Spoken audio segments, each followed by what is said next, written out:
Chers amis et chers camarades, nous sommes à 3 semaines maintenant des élections législatives. Nous connaissons le gouvernement. Et ce que nous avions analysé rapidement après les élections présidentielles se confirme. Nous avons une orientation à droite toute, avec y compris des gens dans ce gouvernement qui sont connus pour leur tendance à l'autoritarisme, leur tendance à des positions réactionnaires sur la question des libertés en particulier. Et aujourd'hui,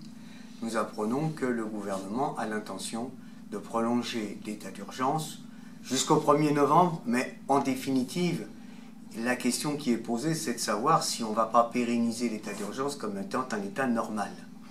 C'est donc très grave et nous pensons que à l'occasion de ces élections, il est nécessaire de dénoncer la politique du gouvernement, de dénoncer sa politique extérieure,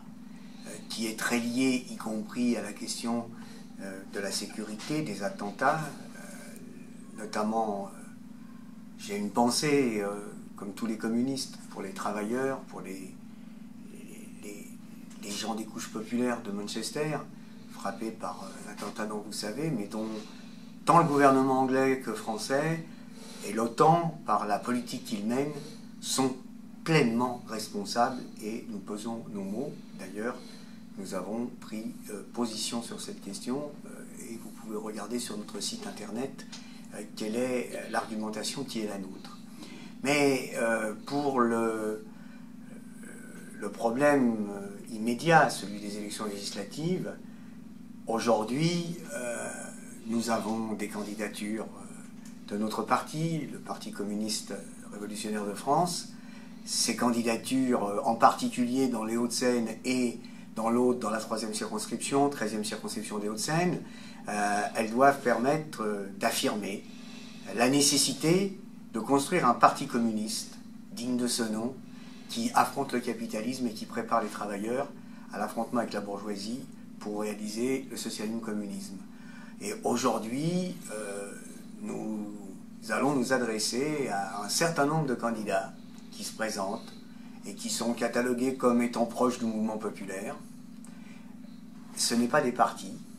ce n'est pas des regroupements, ce sont des candidats que nous prenons en fonction de leur engagement dans le mouvement social, à qui nous avons posé un certain nombre de questions. Et si ces questions sont répondues positivement, nous appellerons à les soutenir. Mais nous pensons que la bataille décisive aujourd'hui, c'est de préparer la lutte pour empêcher la politique de Macron. Et nous pensons que c'est important de préparer cette lutte dès maintenant et de fixer des objectifs dès maintenant, parce que, on le voit, il y a eu hier et avant-hier la réunion de la présidence de la République avec les organisations syndicales, et malgré toutes les rodomontades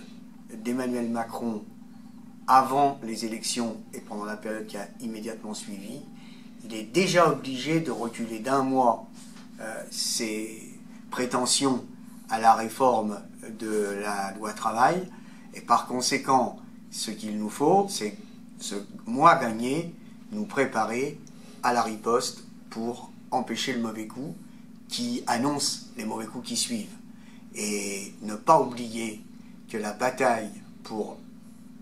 la loi travail, empêcher qu'elle soit aggravée, et y compris pour faire abroger celle qui a été adoptée l'an passé dans les conditions que l'on sait, cela va de pair avec une bataille permanente pour l'abolition de l'état d'urgence et de toutes les attaques liberticides qui ont été prises par les gouvernements sous François Hollande avec la participation d'Emmanuel Macron. Avec nous, il est clair une chose, contre Macron, nous n'aurons pas de repos tant que nous n'aurons pas mis en échec total sa politique. Voilà, c'est à vous maintenant de retrousser les manches. Il faut convaincre chacun qu'avec Macron, il n'y a rien à attendre et qu'il faut le battre, y compris le battre dans 3 semaines lors des élections législatives, en faisant que les candidats hostiles à Macron, contre le capitalisme et l'Union européenne, et pour le socialisme et le communisme, les candidats du Parti communiste révolutionnaire de France sont les candidats qui sont susceptibles effectivement d'apporter une perspective pour l'avenir.